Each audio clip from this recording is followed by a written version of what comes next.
cards and bills, and tonight we're going to play ping pong for you. Here we go.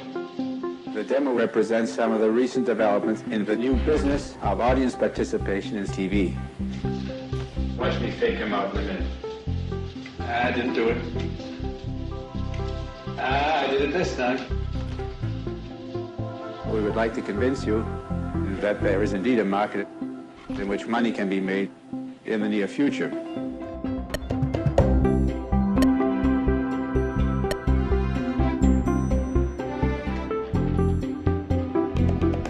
It was like magic.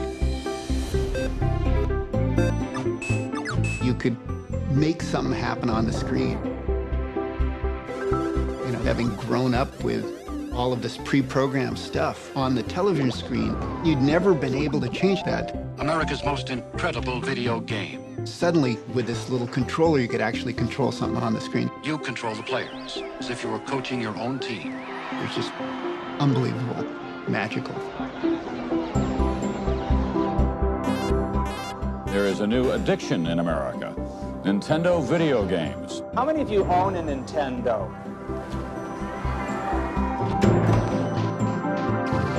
Joining us from the company's inner sanctum, Nintendo Game Master, Howard Phillips. This one's got about 12 times the memory. The graphics are much better. Oh. Got it. People, animals, wizards, spells. You see this spread out over different worlds. Nintendo gameplay, David speaking, how may I help you? It's not just stick figures anymore. There's much more involved in playing the game. There's better use of colors, better use of music. He is a computerized Italian swashbuckling adventurer, as Mario is clearly #1. Not only for this coming Christmas, but for an entire new generation.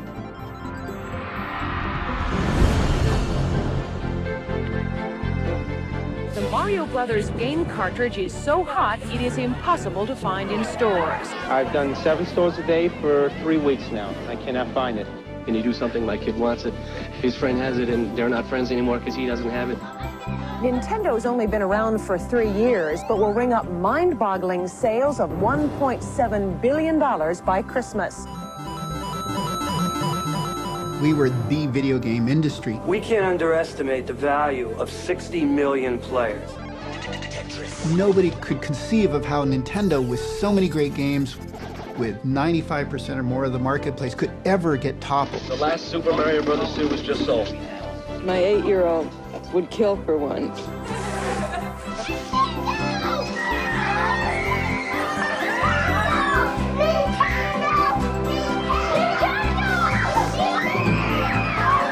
Today, Nintendo controls the home video game market. Let's play Nintendo! Anybody would have found that to be a Herculean task to try and unseat Nintendo. All the other companies were always trying, but they had maybe one game or one thing going on, whereas Nintendo just had everything. We're going to be here forever. But then it changed.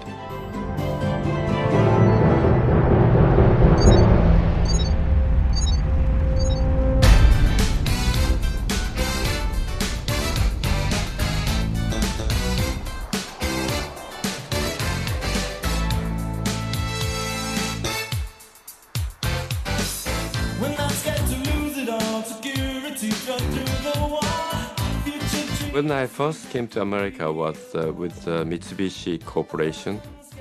What I really felt here in the States was people really have the opportunity of making American dream happen. That spirit of sort of entrepreneurship, I really fell in love with that. After working for Mitsubishi for 3 years, Japan headquarters said, you must come back, but I wanted to stay in America. So secretly, I sent my resume to an American sort of recruiting firm, and I had a call at a company called Sega. I had no idea what it was, but they are looking for someone to launch their new video game business in the States. And so it was, late in the 20th century, terminal boredom swept the countryside.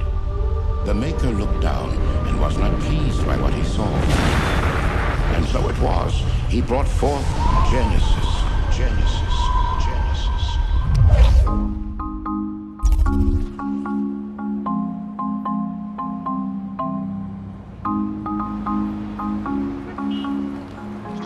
The moment I started to work for Sega of America, I started to commute to Sega San Francisco headquarters because my family actually lived in Texas, and I stayed always in comfort suites. This small hotel room became my home away from home. I checked in there in, I think, October of '89. And by the way, I haven't checked out ever since. I don't think many people knew. I mean, I'm still shocked that he still stays there personally, but I lived there for about a year and a half when I first started at Sega. Hi, welcome to Sega. It was hard to build an organization from scratch and launch a major video game system in the United States. There's so many hurdles to get into the business with all the retailers. You know, they just won't buy from anybody. You have to prove yourself. The challenges we had in those days were the very strong presence of Nintendo. Nintendo Power magazine goes out bi-monthly to players all around the country. Right now it's about 1.7 million. On a weekly average, we get about 140,000 phone calls in here. The key is in the hidden town. You have to cast a spell at the dead end. Nintendo Power. Another Nintendo game! And parents are now faced with portable Nintendo. Say what you want about Nintendo, but they were pretty cocky about their position and felt assured that we wouldn't have much success. Nintendo's a very, very strong company, and so far its competition hasn't been more than a blip on the screen. This is the Sega Genesis. This is their next generation video game machine. The first year, the expectation was to sell 1 million units of Sega Genesis, but sales was not that great. We were struggling at the time, no doubt about it. The president at that time held a weekly lineup meeting, and he always somehow seemed to forgot about what we discussed previous week, so it repeated and repeated and repeated and so forth.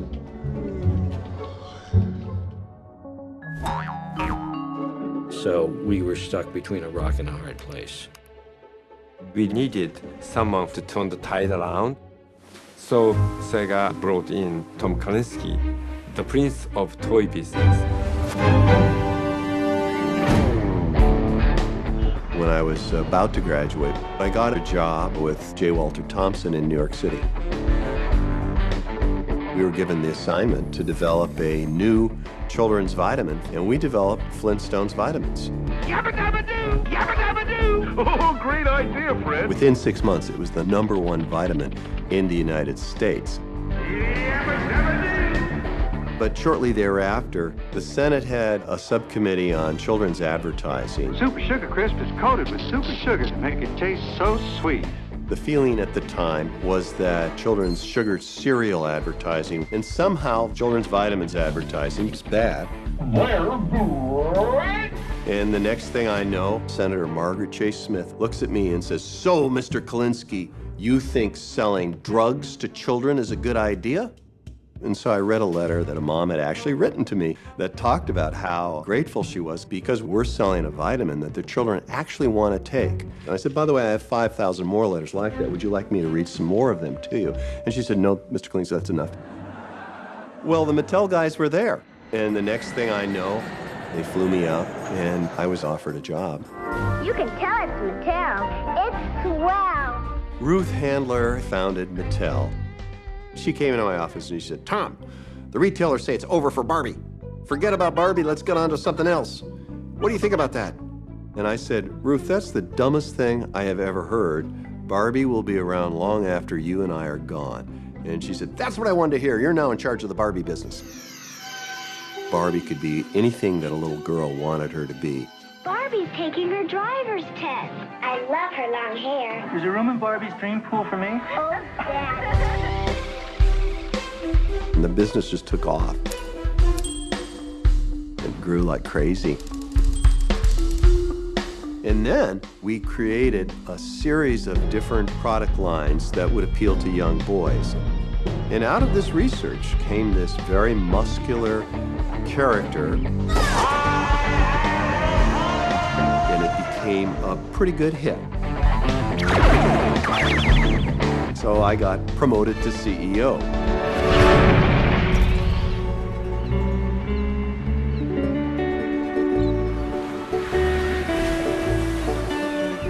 In 1990, I took a vacation with Karen and the kids. And literally kind of lying on the beach. And all of a sudden, this guy appears. It was Hayao Nakayama, CEO of Sega of Japan. I said, "What are you doing here?" He said, "I'm looking for you." I said, "Well, I want you to come to Japan with me because we've got this great 16-bit technology. We want you to run Sega and take on Nintendo." And I argued with him. I didn't really want to go. But my daughter, Ashley, said, "This man came all the way from Japan to find you. You have to go back with him to see what he's talking about." After a long discussion with family, I did go to Japan.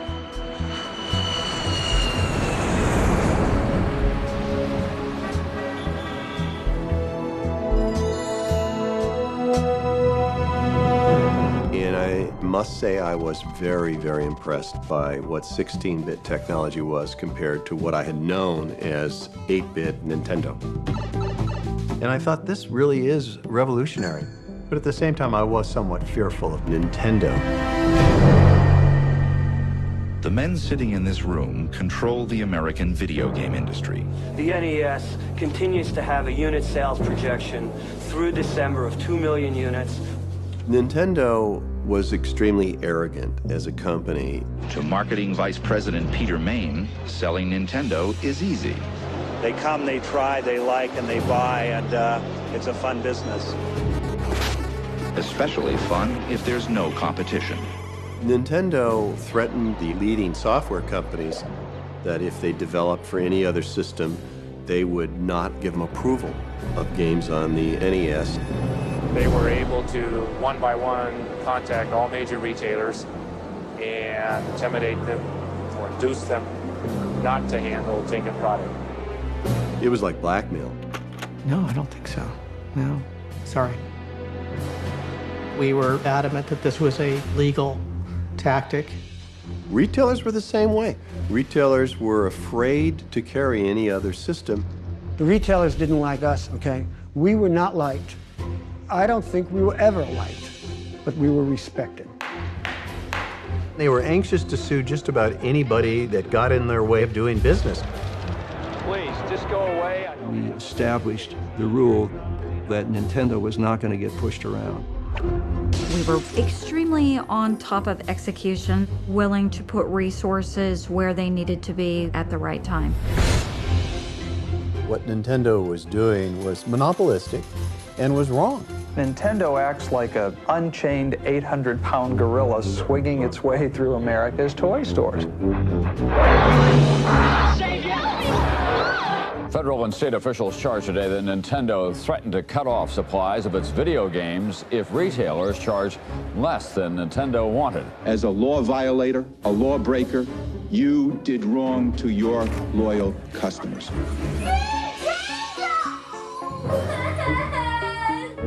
Our relationship with our customers is our #1 priority, and that's the reason that we reached this comprehensive settlement today.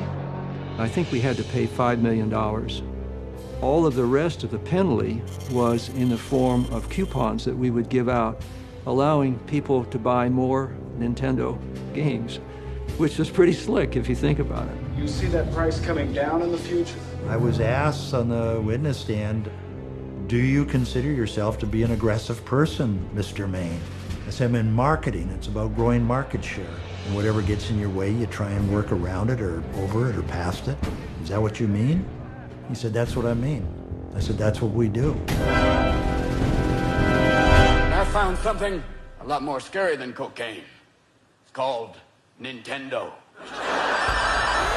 Nintendo was so powerful, they had a 95% share of the market. It was a dominant position not like which I've ever seen in my business career. So the idea of taking on this giant Nintendo that everybody said is too powerful, too big, it's an impossible task, that just appealed to me. I knew that Japanese companies tended to tightly control their operations outside of Japan. So before I accepted, I told Nakayama I needed to do things my way, the American way. He told me he agreed with me and he understood that. So I decided to take this role on. Sega of America was a small building and there was no real lobby. People could wander in and out very easily, not well lit. It was so different than what I was used to at Mattel. It was initially a shock to the system. The day Tom, came to Sega was a very crucial time. Tom was someone who can really grow the company big. Shinobu mentioned to me that Tom was coming, and I said, great, it's all uphill from here. There were executives at other companies that were pretty dismissive of my coming into the video game industry and really having any impact. They thought I was just another toy guy. They thought all I knew how to do was market Barbie dolls and Hot Wheels cars. There were even analogies to, oh, here comes Ken to save the Sega, the video game company, and boy, that's not gonna work. So personally, that was at stake for me. And none of us really knew if this thing with Sega was gonna be a success or not. I didn't even initially move my family up to San Francisco. I stayed in a Comfort Inn very close to the Sega offices. It happened to be a place that Shinobu Toyota was also staying at. Tom started staying at the Comfort Inn, and then Tom and I decided that we would, get like a 2-bedroom suite someplace for about the same price. Paul was a great roommate. We were both baseball fans, so we'd go back to the apartment, we'd have pizza and drank beer and got up early and went to Sega. I knew Paul Rio for a long, long time. I knew him at Mattel, so we did discuss his experience in Vietnam. I've had the mustache since I was got out of Vietnam.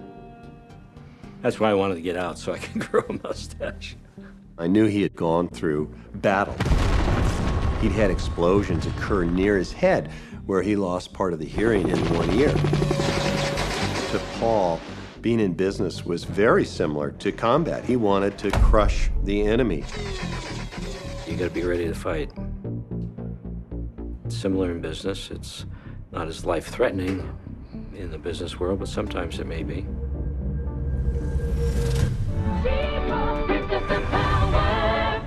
I always felt that one of my strengths is coming up with unique strategies that either make companies successful and either work or don't.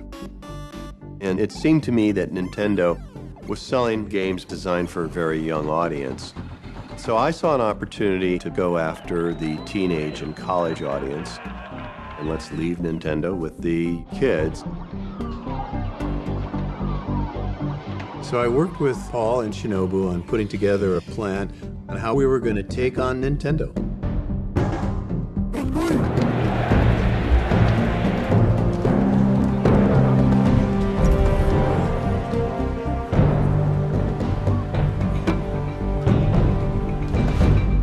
Tom and I went to Sega Japan headquarters, where there is a big room called Decision Room, full of executives and managers, and Nakayama-san sitting in the center. I'm not one to just go into a business where I think I'm going to be second place. I had studied the market and had a strategy for what I thought we needed to do. First, I wanted to do more American licenses from TV shows and movies in the United States. Because Japan didn't understand those licenses. And I didn't think the development could occur in Japan. Then I said, we've got to lower the price of Genesis. We wanted to make it very competitive against Nintendo. And I wanted us to take on Mario. And so I wanted our best character to be included with the hardware. Nakayama's face turned very white, and he said, "What, crazy? That's our lifeblood. Give it free?" And Tom told Nakayama-san, by the way, in addition to this, I wanted to take Nintendo on directly in advertising and make fun of them. Of course, there was a fear that Nintendo may sue us or somehow try to stop that. After my presentation, they all talked in Japanese. Shinobu would try to translate in my ear, but I could tell this was not going over well. And I thought, well, that's the shortest career anybody ever had with a company. Nakayama-san got so mad, his face turning very pale. Nakayama said, well, nobody agrees with anything that you've said. He literally stood up from chair and almost like kicking the chair. I really don't remember physically if he really kicked the chair or not, but he quickly walked to the door. But he turned at the door and he said, when I brought you on board, I said you could make the decisions for the company in the United States, and therefore go ahead and do what you just proposed.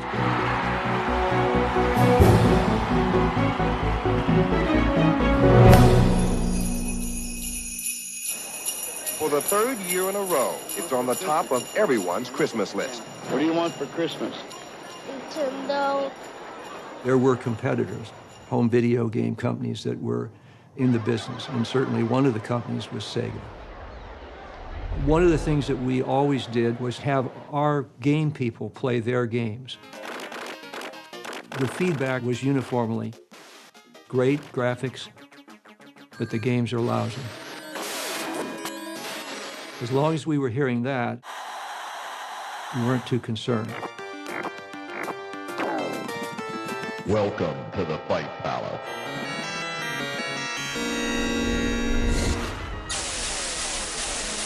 The title that was packed into the Genesis was Altered Beast.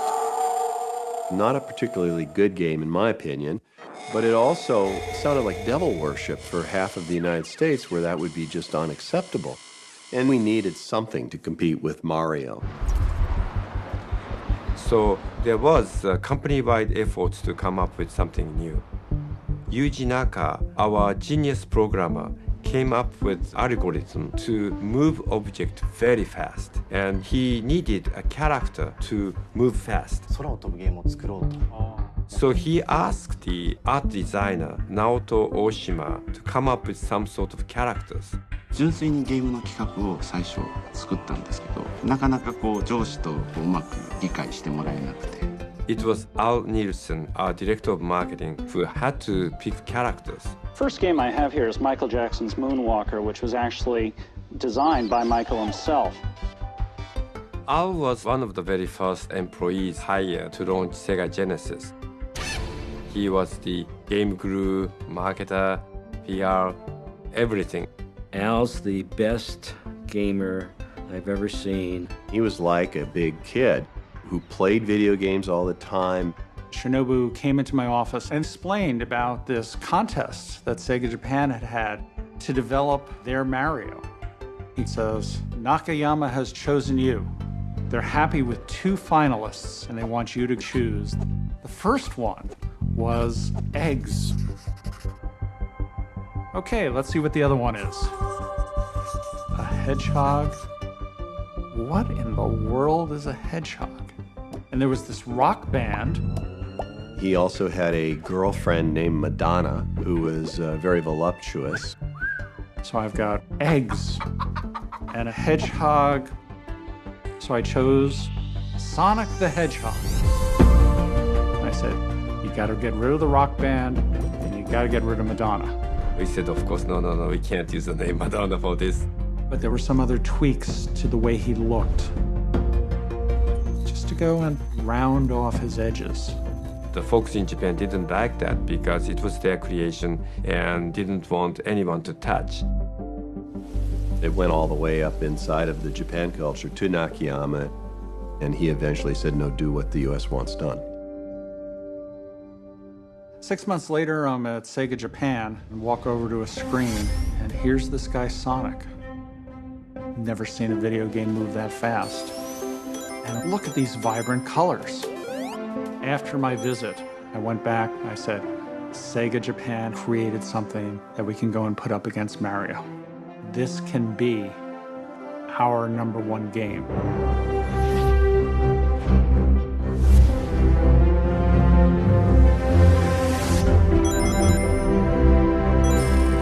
It's going to be the best game Sega ever did.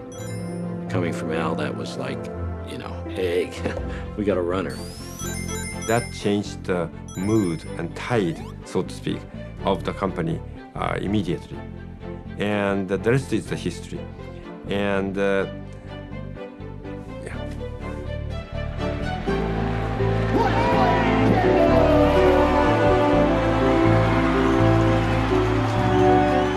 It is the video game craze, the Nintendo craze, but this year Nintendo may be up against some serious competition. You get better graphics, more levels of play, better animation on the screen, longer games, just more fun to play. Nintendo, however, does not plan to relinquish any ground. Introducing the next generation from Nintendo. Almost as soon as the NES was launched in the United States, Nintendo was working on the Super NES. What do you do after you've made a fortune selling American kids on a product that drives their parents crazy? You declare it obsolete, of course, and introduce a new and improved version next month. Nintendo wants a generation of video freaks to forsake the gear they've already spent several $100s on for this, Super Nintendo. So we arranged with Sega Japan to go and pick up one of the new systems for us. We all got together in Tom's office, took it out of the box, hooked it up to the TV, hit the on switch, and we were ready to see what they had in store for us. We had a Mario launch game. I knew instantly we had a winner. That game was that good. Are you sure? This didn't look like 16-bit. Kind of looked 12-bit, if I want to coin a phrase. It just wasn't taking it to the next level. I was like, yeah, we're okay. We've got this guy named Sonic in our back pocket. This could go and be very, very interesting. So I came up with an idea.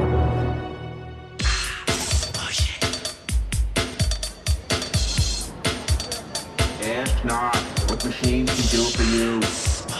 Ask what you can do for machines.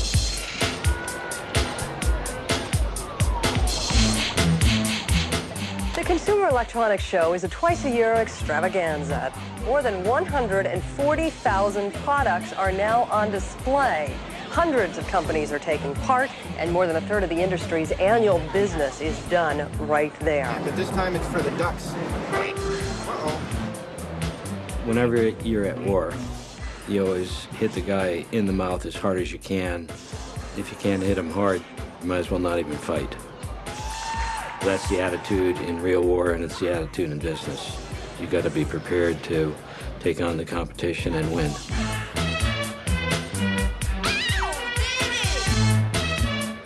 Do you think that technology exists that these will shrink even more? I don't know how much smaller they can get. You know what the problem with them getting smaller is holding them steady. Because if it's lightweight, it tends to move. Nintendo had some new games and accessories on display inside the enormous Nintendo Pavilion. Nintendo now has the lion's share of the $5 billion video game market. Sega of America will offer 2 new games, one featuring a hedgehog.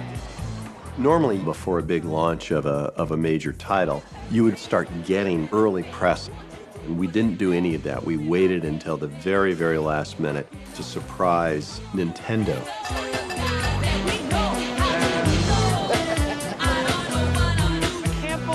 Mario, jeez. I'm a nice guy, and I felt that the nicest thing that I could go and do for Nintendo was to introduce Super NES to America for them. I see this reporter, his opening words were, Super Nintendo has 32,768 colors. You only have 512. What are you gonna do about it? We walk over to where we had the 2 monitors stacked one on top of each other. And I said to him, which one has more colors?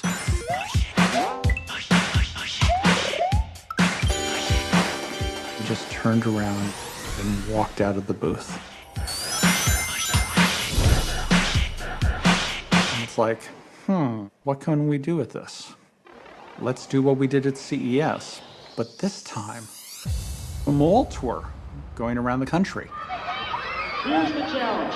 Super Nintendo, brand new competitor of ours, 16 bits. We challenge them. We think we're better than them, but it's up to you to decide. Our small initial team was very good, but it was clear to me we needed help.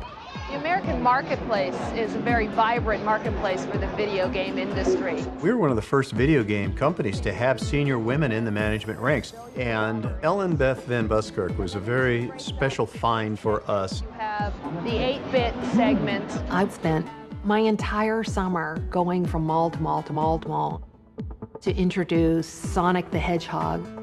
And on occasion, I would don the Sonic the Hedgehog character uniform. You could project that the little kids were gonna pet me. They were gonna wanna be hugged. Oh, Sonic, kisses and hugs and sweetness. But the teenage boys responded to me quite differently. They kinda wanted to do high-fiving, fist pumping, and I kinda got pushed around a little bit. I think Genesis is gonna win all the way. They wanted something different. They wanted attitude, they wanted sass, they didn't want hugs. For Christmas, I'm going to ask my mom for Sega Genesis because it's way better than Nintendo. Mario was a very slow-moving, left-to-right scroll game, and Sonic was hip and fast and cool. Sega Genesis is way better because Nintendo is kind of slow. When Sonic was first released, everybody kind of scratched their head and said, a hedge what? You know, was it impressive that he could roll really fast? I don't know. You know, for me, I didn't probably have the reaction time to deal with it. But for a lot of people, they found it really fun and liked the fast action. Using that pachinko mechanic of lots of getting very fun to kind of get that going and keep it going. And Sonic as a character, he had that little bit of edgy kind of wiseness that Mario whoo-hoo, never had. It wasn't empirical science when you say, which one do you like better?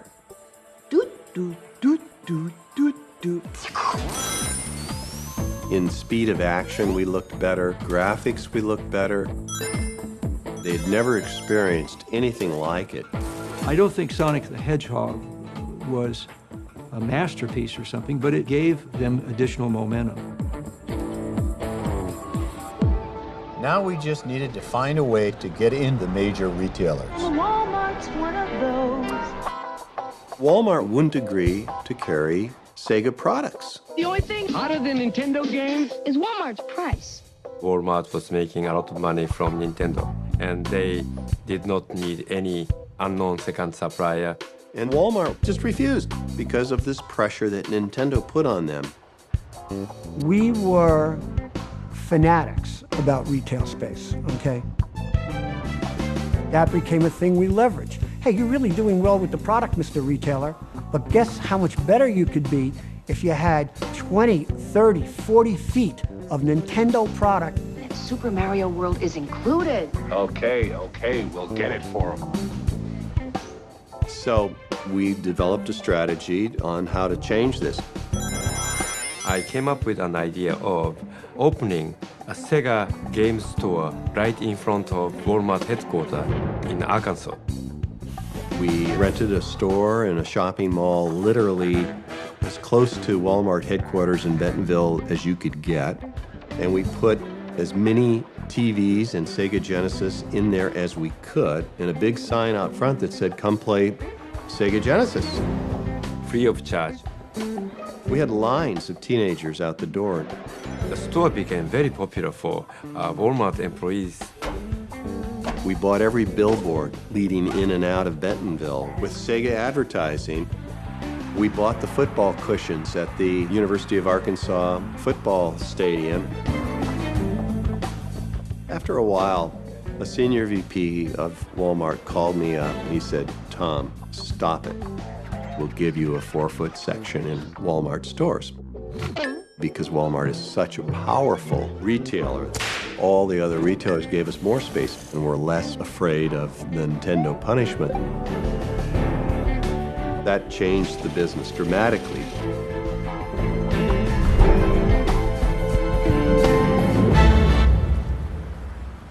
As the company started to grow very fast, we brought in people from much bigger company because we are aiming to be a bigger company. Sega was such a distant player. It wasn't like they were second, it was like they were 14th. They were that far down. Nintendo was so dominant. Nintendo power. So I got a call from Tom Kalinske. He needed some help doing marketing, and he asked if I would do it. It was not dissimilar to what I did at Reebok, which was trying to unseat a category leader.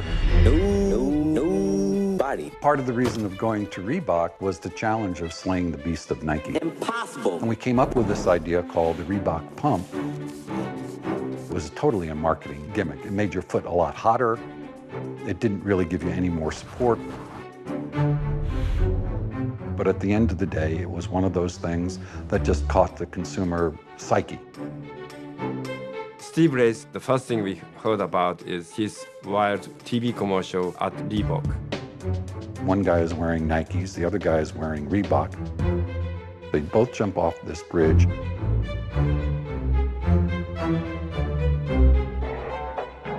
Commercial ran once. Steve Race was a terrorist for A-type personalities.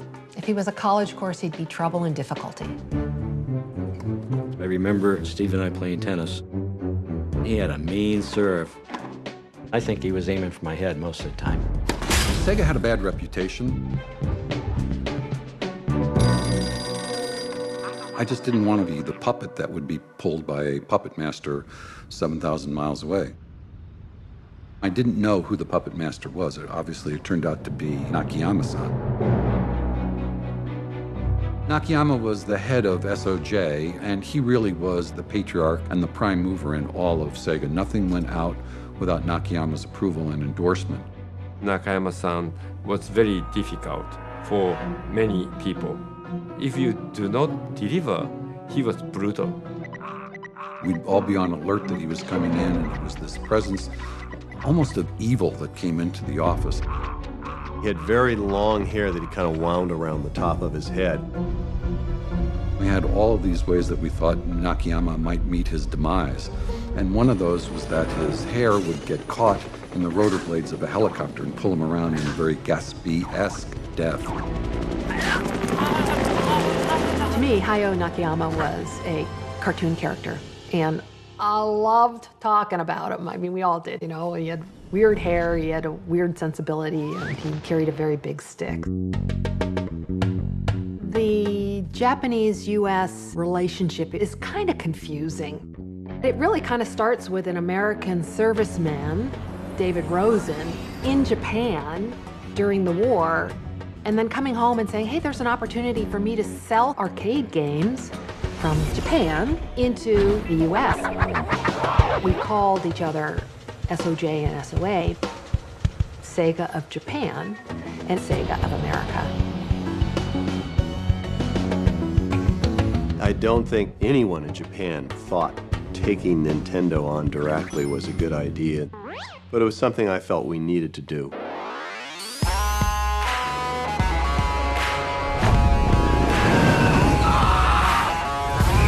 People hate advertising in general. You know, if I go to a party and I say I'm a filmmaker, they go, oh, what films did you make? And they think of like really good films. And if you say, oh, I'm an author, they think of a good book that they've read lately. And if you say you're in advertising, they think of the shittiest ad they've seen in months. We had 4 agencies pitching those big names, and Goodby was a small group. Jeff was the lead. We, at the time, had just had one of our original partners leave, and Rich and I were left here, and we were kind of like, we got to win this, you know? Good morning. Thanks for having us here. The pitch to Sega was probably one of the most elaborate pitches we've ever done. We had every person in the company become an expert in every game that you could play on the Genesis. So everybody came out with these beautiful athletic jackets and put a sound system in there that we rented from the Grateful Dead. We definitely went overboard. The agencies we were up against were really the best agencies in the country, and I really thought they'd think of something to beat us with. This work is the best work we have ever done as a company. I can't wait to produce it, so I hope you like it. This is your brain. This is your brain on Nintendo. And this is your brain on Sega.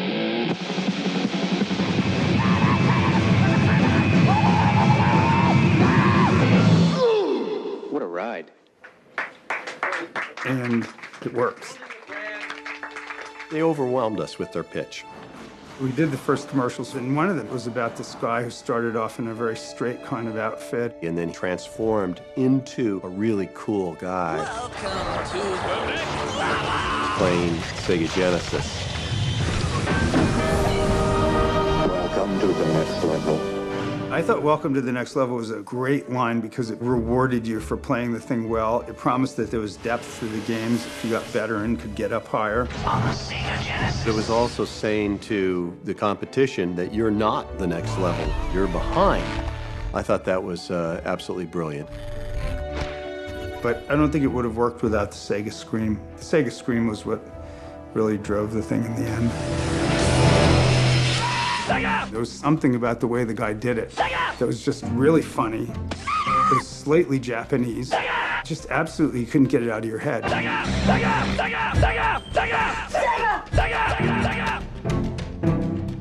I would go pick up my daughters at school, and when they saw me, they'd say, Sega! Sega! Sega! Sega! We kind of owned something that Nintendo didn't have. They were kind of scrubbed and clean and Disney-ish and so on, and we wanted it to be kind of uncool to be a Nintendo kid. That was our explicit intention. The advertising was extremely competitive. I mean, we made a lot of fun of Nintendo. Look, a cat massager. Spread cheese snacks. Use them to tenderize meat. Team Sega represented the anti-establishment team. Nintendo was the Soviet Union, and Sega were the guys that were throwing the Molotov cocktails. Hey! You still don't have a Sega CD? What are you waiting for? Nintendo to make one? Show 'em! Whoa. Color. You just try not to respond to those kinds of things. Treat them as though they're doing that because they're desperate. We kicked off each launch with a three-pronged attack. I joined in March of 1992. When I first arrived, there was still sort of I wouldn't say a dismissive attitude, but a feeling that, you know what, this is really not serious. That quickly changed. The Sega Genesis has blast processing. Super Nintendo doesn't. So what's blast processing do? This blast processing thing, it was total fabrication of advertising people. I like the one when they said the blast processing. Kids would come in the focus groups and they'd go, yeah, I know that Nintendo has 16-bit, but Sega has blast processing. It was crazy. And what if you don't have blast processing? And they have a little truck for Nintendo. I would have loved to have seen the faces of the Nintendo people when that thing ran. I would just love it. Blast processing, as though it was technology related, it was kind of vaporware, but it was catchy and it worked. Their advertising was very effective. It tended to make it uncool to play Nintendo. Which is fine, really, if you don't mind being sucked dry. You got to give them credit. I think Kalinske did a great job. Sega has been doing to make these ads, they should just keep on doing more of it because these ads are great. All the kids thought it was cool. Sega's the coolest ad, the best game. And as a result, the company was cool. Nintendo's like, where have they been? You saw it on TV shows. People were picking up the popularity of Sega. I'm going to Todd's. He has Genesis. She doesn't even have Sega. She's such a troglodyte. Hell hath no fury like a woman scorned for Sega. I mean, we were becoming as popular or more popular than Nintendo. To Sega, we say congratulations for bringing us the 16-bit game of the year, Sonic the Hedgehog. I got a call the other day that an 18-year-old was saying that Sonic the Hedgehog made him forget about girls. So I consider that a great achievement. When the very first Sonic game came to be released and became very successful, obviously we wanted to create a sequel. And part and parcel with making that successful was how are we going to launch it? How are we going to support it? We started looking at what else we could go and do. let's do something like the movies. Let's do a world distribution date. We were going to make the game available at every retail outlet on the same day. I know this sounds silly today, but it was hard to do. We'll do it on a Tuesday.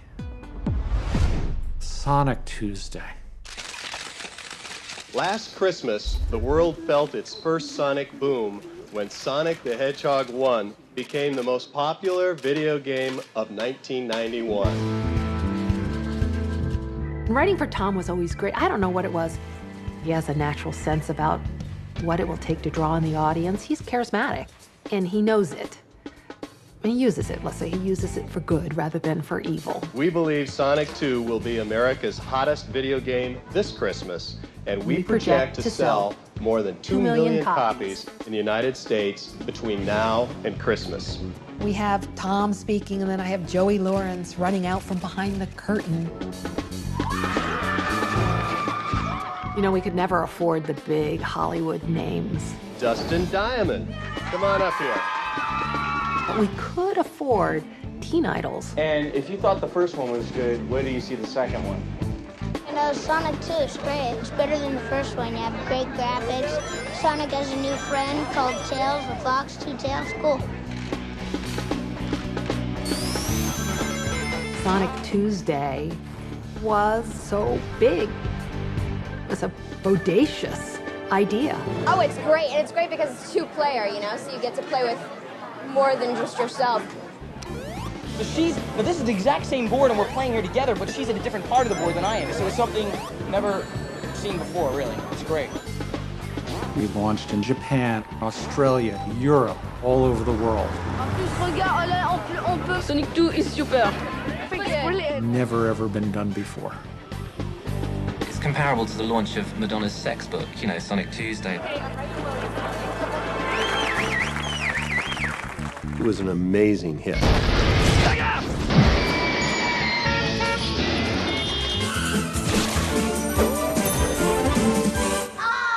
When Genesis succeeded so much here in America, in Japan it did not necessarily do great. So that way I think Sega of America became the valuable core of entire Sega business. Sega was able to make a dent in the US, and it kept us on our toes because we were in a real battle.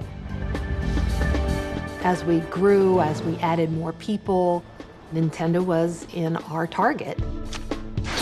It became a kind of spy versus spy. Whatever Nintendo would do, we would try to do better. With the Sega Minister in my hands, I'm not afraid of enemy tanks. At one point, I was told there was a dartboard in Nintendo's office with my face on it. When we went to analyst meetings, it would be Tom Kalinske and Peter May. Well, Peter and I didn't get along very well. A lot of yelling and screaming at various events. I remember getting up to speak at one of those meetings when I said, boy, following Peter Main is like following Dr. Kevorkian. It erupted into a bit of an interesting, after 3 glasses of wine, conversation that carried on down Fifth Avenue in a raging snowstorm. Thank goodness third-party intervention happened.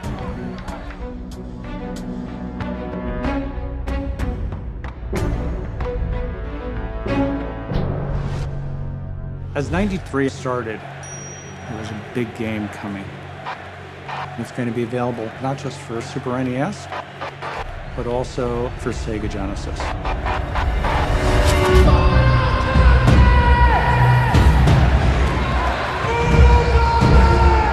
Mortal Kombat was a huge coup for us. For once, we get a big title. We had Mortal Kombat in its original version with all the possibility for gore and, you know, chopping people's heads off and stabbing them and what have you. There has been so much violence swallowed into my soul over the years. Nothing's new. I mean, consider Roadrunner. Mortal Kombat went into a graphic violence area that Nintendo hadn't allowed on their consoles. We had long discussions about whether we should allow the blood. I ultimately decided that we would not. Fight! The Nintendo version showed green gore. Well, what human being has green gore in them? I was expecting we might actually get some positive feedback from parents that say, bless you, you kept the violence out of this game. And on the contrary, I got lots of letters from parents criticizing Nintendo for censoring the game. And we got our clocks clean. Tom wins. We outsold them 5-1.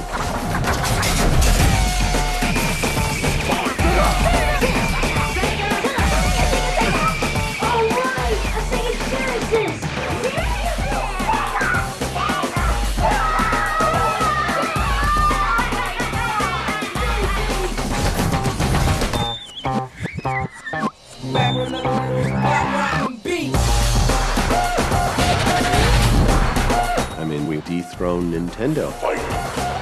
Mortal Kombat on Sega Genesis is the best video game ever.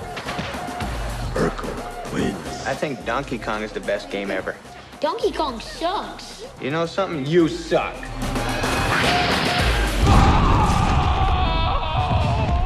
The most complimentary thing I can say about Nintendo was the fact that they reinvented video games.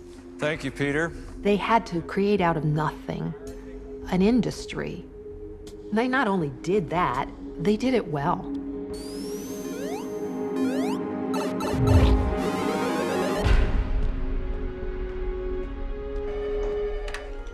Good afternoon, Nintendo. Nintendo, please hold. Thank you. May I help you? My path to Nintendo was not so purposeful. It was just kind of pure luck. I was at a time in my life where I was really searching for something great and fun to work on. And it was a place that was meant for me. You always had to spell Nintendo back in the early 80s. Nintendo. I would get on airplanes and start talking to somebody, and you'd give them a business card, and they'd say, "What's a Nintendo?" People, when I told them I was working for Nintendo, I said, "Huh? What is that? Is that a dry laundry?" For most of its 99-year history, Nintendo made board games and playing cards, traditional products for a traditional way of life. Nintendo was some obscure company that just had these random helicopter games and another kind of wannabe shooter game. So it was really nothing from an arcade game standpoint. But then Mr. Miyamoto came along. Mr. Miyamoto was the original developer of Donkey Kong and the creator of Mario as the character chasing him up the construction site. Whereas I was just a guy at Nintendo, Miyamoto is the guy, the master, and would go on to design some of the best games at Nintendo. When Donkey Kong first came in, it was really cool because you had this little guy who you could push up on the thing and he'd climb up ladders. You go up and doink, make a mistake, one of the barrels would get you, say, oops, I can do better, and then you immediately start playing again. I mean, it's just like, it was unbelievable. We sold over $100 million worth of Donkey Kong coin-operated video games in less than 1 year. And this is a company that had 30 employees. We'd get shipments from Japan, and I wouldn't know what they were. Then, one of the days, I opened the box, and there was this little thing in it. I thought,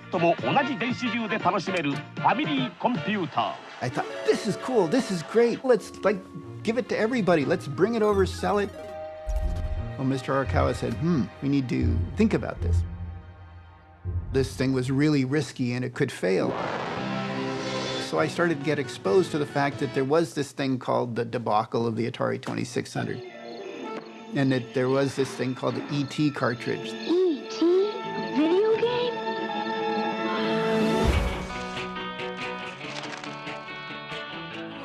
The game was so bad, so unplayable, millions of copies went unsold. It is a legendary landfill, a tomb where an entire industry was buried. Thousands of copies of one of the epic flops in video gaming history laid to rest in a New Mexico City's garbage dump. The video game industry is now becoming very much like hula hoops.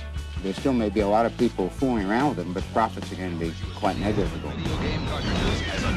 Given the collapse of Atari, the idea of actually introducing a home video game system in the United States was very risky. I was, quote, the original salesperson at Nintendo.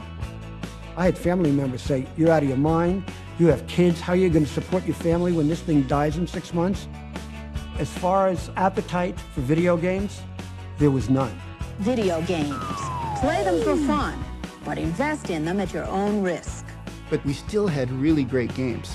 And that's when Mr. Arakawa said, we should do this. We ultimately made the decision to introduce the NES to New York. The epicenter of the toy industry. Our pitch was very simple. This is not just a video game. It's an entertainment system. That didn't make you think about your Atari. Will your family be the first to witness the birth of the incredible Nintendo Entertainment System? The first to play with Rob, the extraordinary video robot. Parents can say, oh, it's got this light gun, which is totally new. Look, it's magical. We sent a number of Nintendo employees to Hackensack, New Jersey, where we had this warehouse that was infested with rats. I couldn't go to the bathroom in the warehouse because it was that not nice. There was a huge hurricane that year, and the warehouse flooded, and some barrels started floating around the parking lot, and they have like toxic waste symbols on them. For the 3 months, we did nothing but get up in the morning and give demos to kids and let kids play while we talked to their parents. Parents were saying, what is this Nintendo thing? People would show up with cameras and microphones and notepads and say, "What are you, on drugs or something? Are you guys crazy? No one wants to look at a video game now." I remember this woman walked up to me and said, "What is this?" And I said, "Oh, it's Nintendo." And she said, "Nintendo?" And I said, "Yeah." And she goes, "I hope you fail." We left that research session feeling a little unsure of ourselves. We had to go out and get rid of the doubt on so many levels. We're at war, guys. We got to make believers out of the world that this is for real, this can happen, this can grow. The word Nintendo means work hard and the fates will smile on you. I like that idea that if we all just put forth our best efforts, then we'd be successful. The buyer of video games at Toys R Us was the ultimate skeptic. And his name was Hal. When I came in with a video game, he said, "Forget it. I don't want you to call me. I don't want you to contact me. If I see it starting to sell, you'll hear from me." The day before the NES was supposed to launch, the commercials were on air. We all went to the warehouse and opened champagne and literally loaded the truck to take it to FAO Schwartz. We went and we stood outside the window of FAO Schwartz and watched someone make the first purchase. The person bought like every game. All of a sudden the phone rings. "Hey, how come you didn't call me?" I said, "Well, Hal, you didn't think it was going to sell and I didn't want to bother you. The thing's blowing out the stores. Get up here now. Today's Saturday and I'm writing a backup order immediately." It may be the most addictive toy in history. The product started selling like hotcakes. This is as big or bigger than anything the toy industry has ever seen. We're excited about the possibilities for this new thing called Nintendo, whatever that is.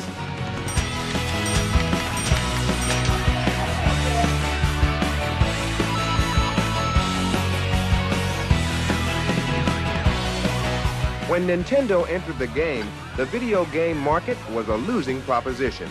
Nintendo says it brought it back with better quality games and graphics.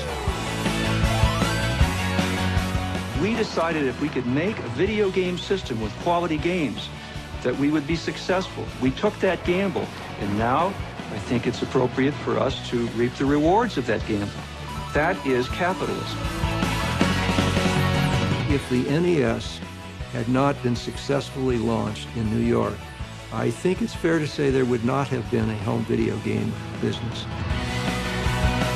Suddenly, who knew what game was going to come out?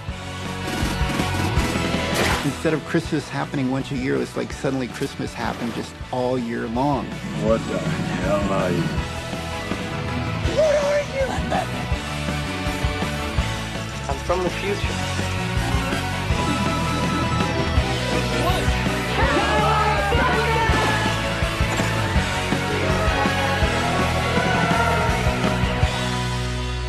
I remember at the time seeing Sega at every trade show and seeing the Sega people, and they were trying so hard to be successful. But Nintendo was the only game in town until Tom came along.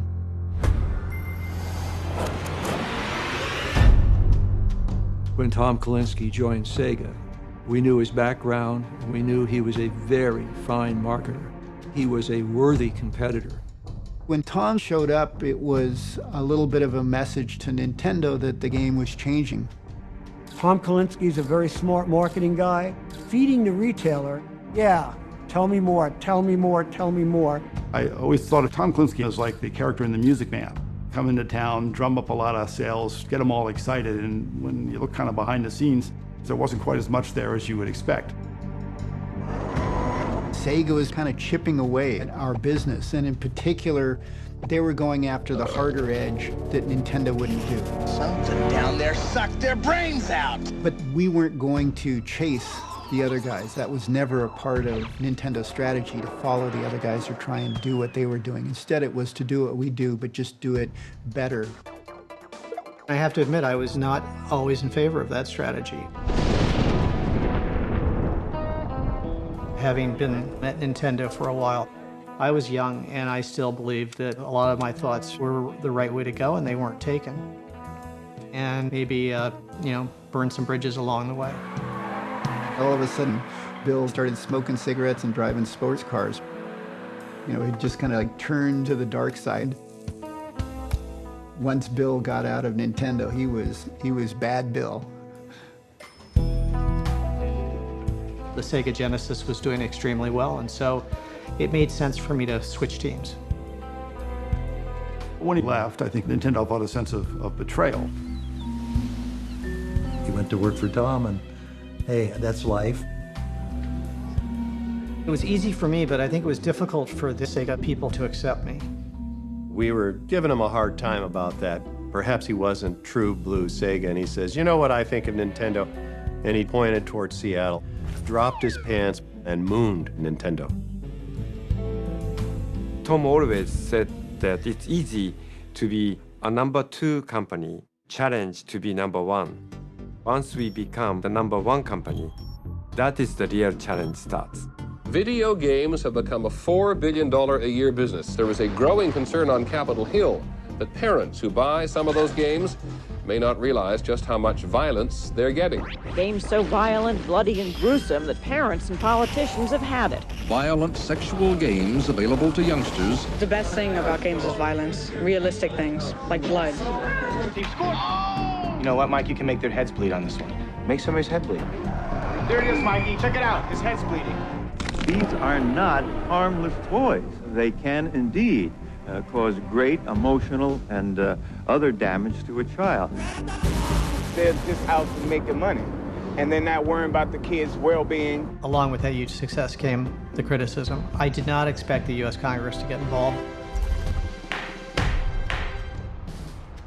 Like the Grinch who stole Christmas, these violent video games threaten to rob this particular holiday season of a spirit of goodwill. These games teach a child to enjoy inflicting torture. They were threatening the industry with severe censorship, so there was a lot at stake. It was largely political. We were going to restrict your children from being exposed to these violent video games, and we're going to make the world safe for democracy. It was total nonsense, total bullshit. It's business and politics meeting in the worst way possible. What you're about to see are scenes from the most violent new video games. Mortal Kombat, blood splatters from the contestants' heads. The player wins the so-called death sequence, pulling off the head of the opponent with spinal cord attached. I find this segment deeply offensive and believe that it simply should be taken off the market.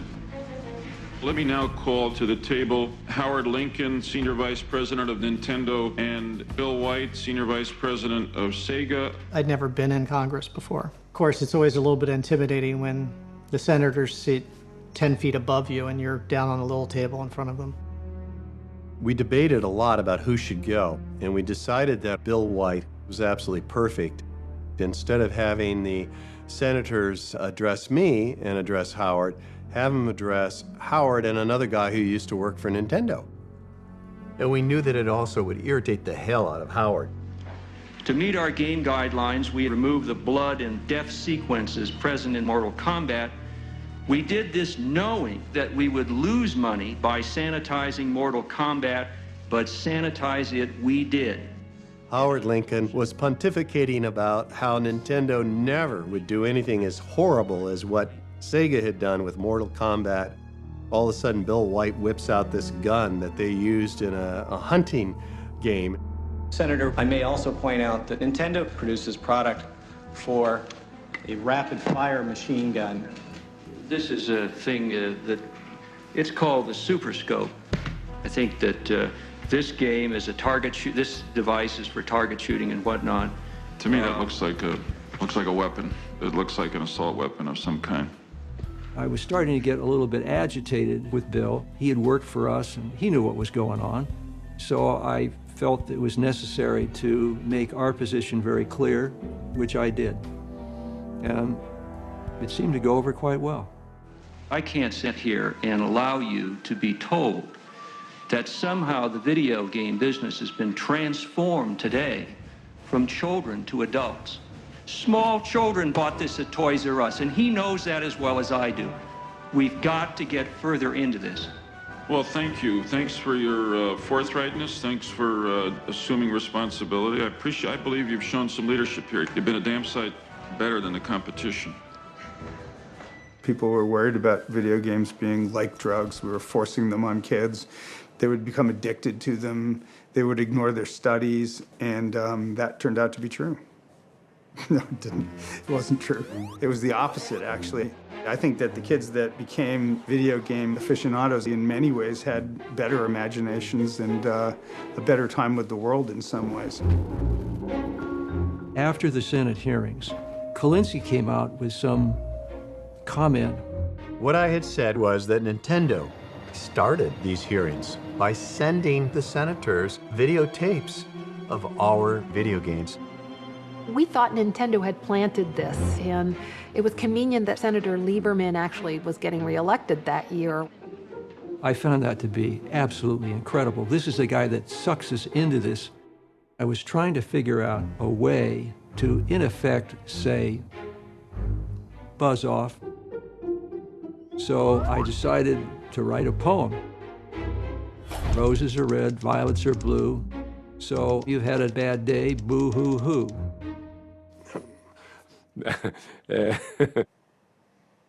Come on. I think it sent a message to Sega that we were going to continue to fight them. Every year at about this time, the sharpest of the cutting-edge electronics are unveiled, and oh, the places you'll go. Hey, how you doing? Come on in and sit down for a minute. All right. We just decided to come out here on a little hunting trip. As a matter of fact, there's some of those little suckers again. Hey! Peter, a lot of people think that Nintendo and this whole business is going right down the river. Yeah, Nintendo had a bad year. Sales drop, profits drop, but the future's gotta be bright. There was a feeling like, you know what, this is a maturing industry. You need to start acting that way a little bit more. From now on, we'll see no repeats of the Mortal Kombat incident. Mortal Kombat 2 will be the same, whether it's on our platform or on anyone else's. All right. We as a company had to make a decision. Were we going to waver from the Mario roots? This was very tough for us. The content may be new, but the sales formula hasn't changed at all. We did modify our approach, but without sacrificing standard. If kids want video games to help them define their image, then we're going to do just that. The music comes from two of the hottest grunge groups out there, the Butthole Surfers and Sweaty Nipples. So live it large, run it free, and play it loud.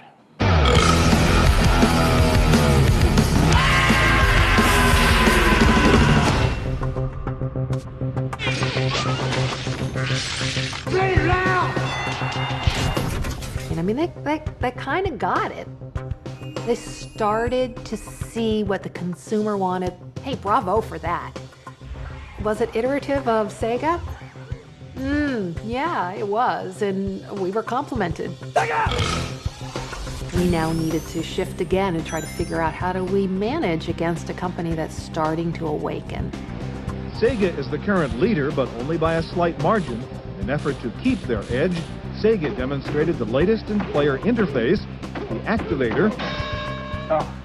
We had this strategy to use technology. Not just thinking one step ahead, but 2 and 3 steps ahead. You look to the right and you see the attacker coming in on the right. You look above you and you can see the airplanes coming above you. Welcome to Sega Channel.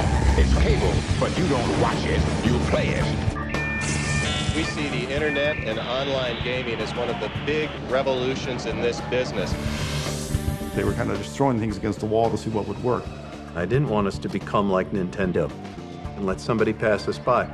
And so having the next great hardware system was really critical. The next big battle in the video game wars is about to begin as manufacturers try to get people to trash their old systems and trade up to new ones. I often get to introduce our money editor, John Stair, but right now, for the first time ever, I am going to become John Stair. It's our way of introducing you to the machine behind today's movie magic. It's been a year of digital distortion. Artists reanimated John Kennedy. I gotta pay. And put Brandon Lee into scenes shot after his death. One brand of computer made all these movies possible. The blisteringly fast computers of Silicon Graphics. I got a call from Jim Clark, who was chairman of Silicon Graphics, said, hey, we've come up with a new chipset that we think is perfect for a video game system. You want to come over here and take a look at it?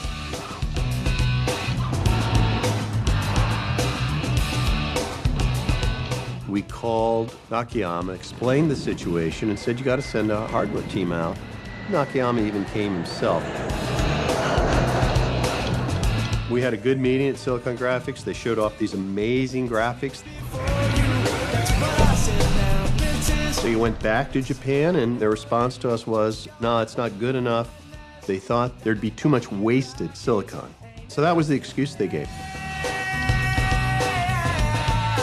This was the first time that a major strategy that I believed in had been overridden by Nakayama. It was a surprise to me, it was a surprise to Tom, a surprise to everybody that this happened. Initially, I thought it was honest differences in hardware architecture, but I began to see that there was this jealousy that was developing between Sega Japan and Sega of America. You could imagine every week your CEOs walking in and saying, how come you're not as good as those guys in America?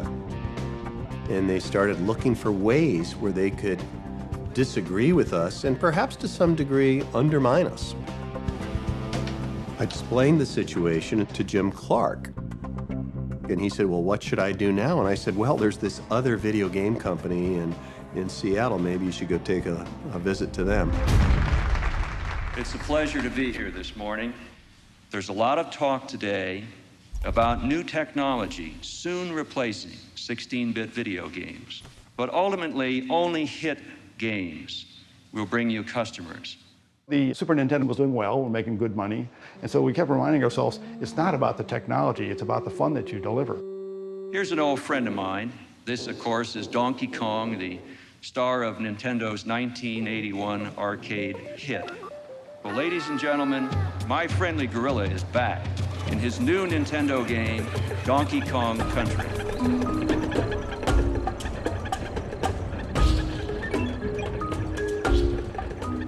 Since its release, Nintendo has sold more than 6 million copies.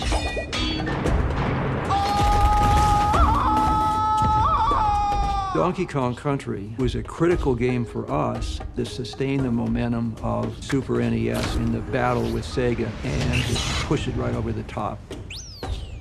But while we were going through the battles with Sega, another competitor was behind the scenes preparing to enter the marketplace. It's only a movie, except on a Sony big screen TV. Oh, good. something romantic. Sony was just desperate to get into the video game business. We will support with content the formats that we think the consumer is going to like. Olaf Olafsson arrived in my office one day, and we started talking about ways we might work together. Sony and Sega secretly agreed to come up with a common hardware unit. But we'll each make our independent profit off of the software. We were a much better software developer than Sony was. And so I thought, boy, this is a win for us. Consumer electronics giants Sony and Sega are teaming up on the video games, putting Sony music and movie software behind the video game maker. Everybody involved thought the marriage would happen. Unfortunately, Sega Japan just couldn't agree with the Sony engineers on specifications. I was really upset and felt like they didn't try hard enough. People were coming to our door to say, hey, we want to be part of what you're doing here. For whatever reason, Sega Japan didn't want to play. Klinsky did a good job of protecting us, and it wasn't easy. He was a bit like the sin eater. He was eating all the sins for the entire SOA group.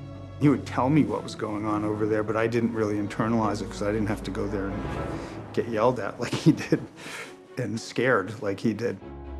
Once the decision was made not to do joint hardware with Sony, I knew that things were different now. Nintendo, together with Silicon Graphics, have entered into a worldwide joint development and license agreement under which our companies will develop this new and unique product. It will feature a new, true 64-bit multimedia engine chipset. That freaked them out at Sega because there was nothing to do about it. They just could not get up to a 64-bit machine right away. At that time, the strings were being pulled by Japan. We had very limited degrees of freedom. Our ideas were typically ignored or not responded to more often than not, and I just wasn't looking for that intellectually. And then I got approached by an executive search firm looking for someone to run the Sony PlayStation. And I said, well, here's another interesting challenge. I can just undo what I just did at Sega. I was a little bit surprised that they went for Steve. I was done and I just wanted to move on and didn't want to stay at Sega any longer.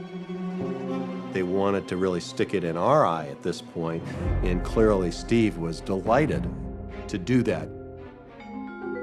My former wife used to always tell me that there's no chance that I'll ever get a broken heart because I don't have one. To me, it's just a decision that one makes about business. You can't be terribly emotional. You have to be willing to cut off your hand to save the arm.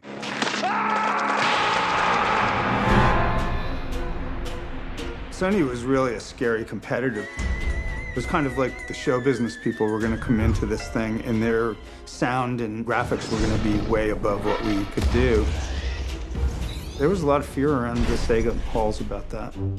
Klinsky was coming back from Japan having nervous breakdowns about what was coming up. We had no product at the time. At that point, Nintendo was on the wane. The biggest problem that we have with Nintendo 64 is to try to figure out how to make great software real-time 3D. We were teasing the retailer for like 2 years. We were showing them these great graphics, but from a sales perspective, it was a killer. When Nintendo announced 64-bit system, Nakayama felt that we got to make it the 64 too.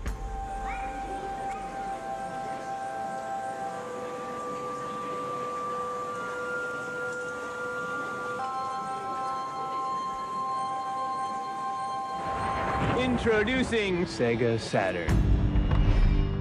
Sega Saturn was 32-bit machine to start with. It was too late to redesign the machine, and we ended up putting 2 32-bit chips. That made the programming challenging and complex. The software looked like shit. Not until 3 months before launch did we find out that the software was not going to be there to support it. Not only did we not have enough software, we didn't even have enough hardware. So We had to limit the retail distributors who carried it, and we cut out Target and Walmart, and these guys were furious with us. I expressed all this to Nakayama, and he disagreed with me. He was afraid that Sony was going to steal our thunder, so he wanted an immediate launch of Saturn at E3. When giants in the video game industry square off against each other at a major trade show, people pay attention. With $10 billion on the line, it's all about which expensive toys consumers will pay to play with. This is no game. This is a multi-billion-dollar gamble for a lot of entertainment companies. To borrow from a couple of their more popular titles, they're locked in Mortal Kombat. For the losers, it could spell doom. Without the right games, we're delaying the launch of Nintendo Ultra 64. We feel it's more important to make a good first impression, have the absolute best possible software when we launch. So you're willing to wait till '96? We're going to wait. Product launched in Japan. We sold 100,000 units on the first day, 300,000 units in the first month. We're approaching 1 million units sold in Japan. We just need to replicate that in the United States. No question in my mind. There are going to be casualties, and there are going to be casualties soon.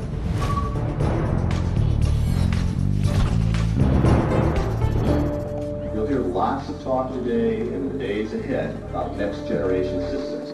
Tom and I were both staying at the same hotel, and they had taken over the lobby and the swimming pool, and they had these large inflatable balloons of some of their iconic characters like Sonic.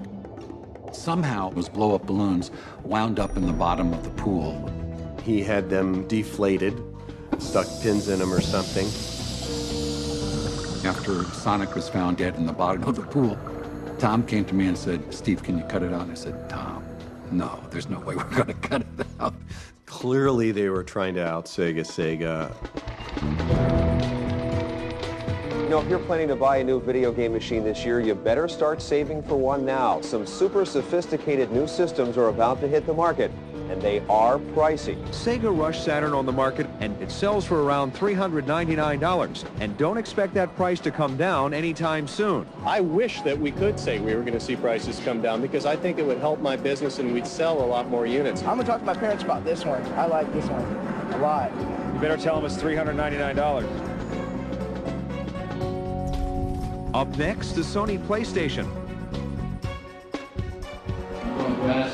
Sony Computer Entertainment President of America, Steve Reyes, join me for a brief presentation.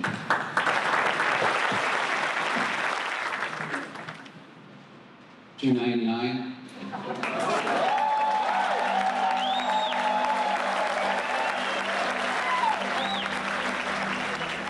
I was sitting right in front of him. It was Tom and I and Shinobu, just sitting there watching.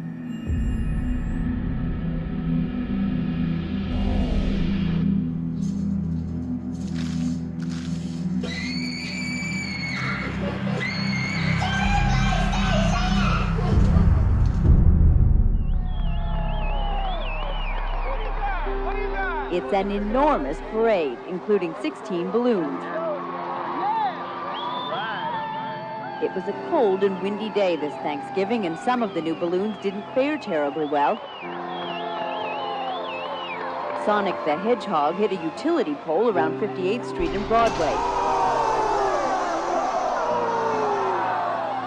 Sonic wounded an off-duty police officer and caused minor injuries to a young woman and a 10-year-old girl. Sonic the Hedgehog didn't finish the parade.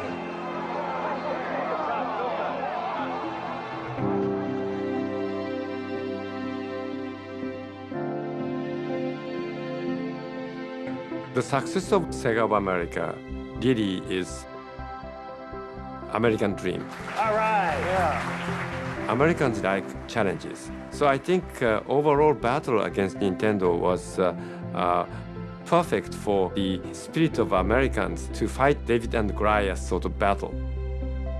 So I think I'm very proud to be part of, whole Sega phenomenon.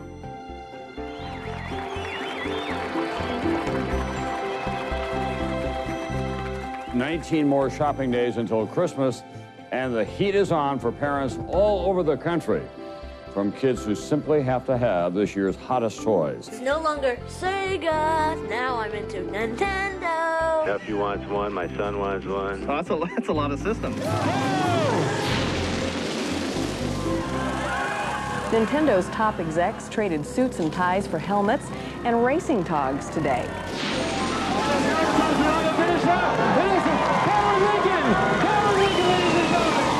An incredible race, an incredible effort. What's with the come from behind strategy here? Well, at first I thought his go-kart was faster than mine.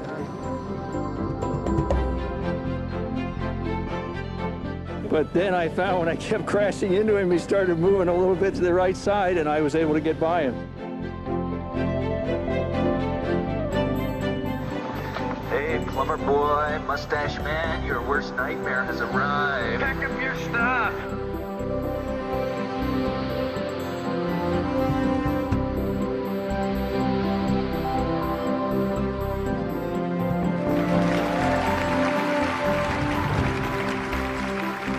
In my life, I've been very fortunate to have worked with great, wonderful people. And my proudest business accomplishment is seeing all those people all doing so well. All of you who I worked with that I owe this honor to.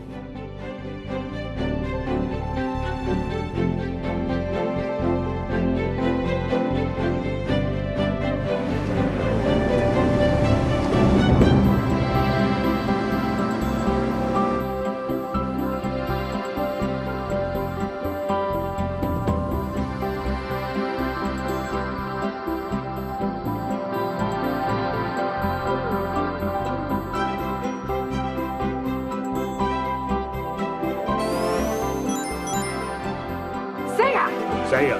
Sega! Sega! Sega! Sega! Sega!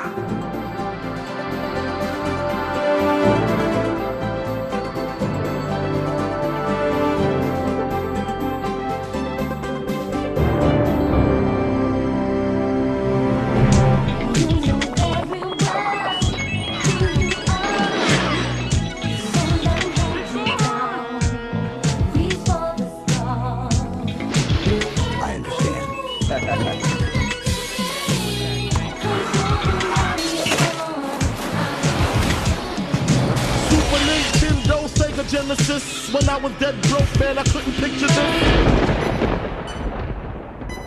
We would like to convince you that there is indeed a market in which money can be made in the near future.